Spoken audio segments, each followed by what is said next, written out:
If you find yourself banned from using Klarna, you may want to appeal the decision. Here is a straightforward guide to help you through the process. Step 1. Review the ban reason. Understand why your account was banned.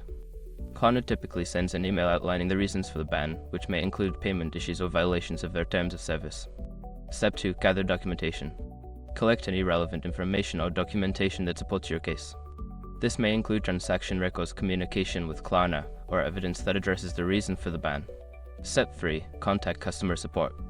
Reach out to Klarna's customer support through their official website or app. Use the contact form or chat feature to explain your situation and express your desire to appeal the ban. Step 4. Submit a formal appeal. If necessary, submit a formal appeal through the process outlined by Klarna.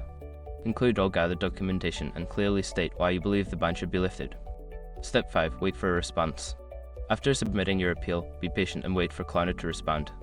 This may take several days, so check your email regularly for updates regarding your appeal status.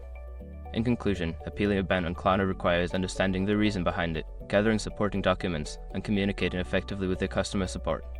Follow these steps, and you may have a chance to regain access to your account.